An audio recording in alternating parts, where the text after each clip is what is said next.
കേരള ചരിത്രം വർഷങ്ങളിലൂടെ. Saint Thomas കേരളത്തിലെത്തിയത് AD 52,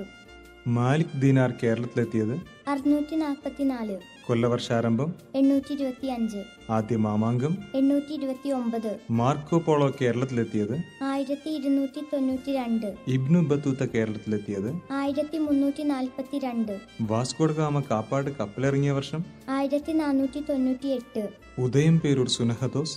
1599, കൂനൻ കുരിശ് സത്യാഗ്രഹം 1653, ആറ്റിങ്ങൽ കലാപം 1721, തിരുവിതാംകൂറിൽ മാർത്താണ്ഡവർമ്മ രാജാവായത് 1729, കുളച്ചിൽ യുദ്ധം നടന്നത് 1741, അവസാനത്തെ മാമാങ്കം 1755, ശ്രീരംഗപട്ടണം ഉടമ്പടി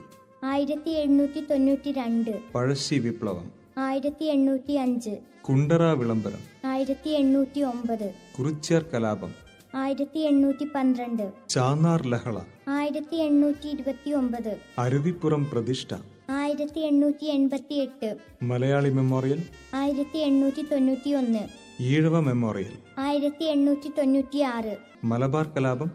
1921, വൈക്കം സത്യാഗ്രഹം 1924, ഉപ്പു സത്യാഗ്രഹം 1930, ഗുരുവായൂർ സത്യാഗ്രഹം 1931, നിവർത്തന പ്രക്ഷോഭം 1932, ക്ഷേത്രപ്രവേശന വിളംബരം 1936, കയ്യൂർ സമരം 1941, പുന്നപ്ര വയലാർ സമരം 1946, തിരുവിതാംകൂർ കൊച്ചി സംയോജനം 1949 ജൂലൈ 1, കേരളപ്പിറവി 1956 നവംബർ 1, ആദ്യത്തെ കേരള മന്ത്രിസഭ നിലവിൽ വന്നത് 1957, വിമോചന സമരം 1959, കേരള പഞ്ചായത്ത് രാജ് നിയമം 1994, കേരളത്തിൽ ചാരായ നിരോധനം നിലവിൽ വന്ന വർഷം 1996, ജനകീയാസൂത്രണം 1997, കല്ലുവാതുക്കൽ മദ്യദുരന്തം 2000, മുത്തങ്ങയിൽ ആദിവാസി പ്രക്ഷോഭം 2003. സുനാമി ദുരന്തം.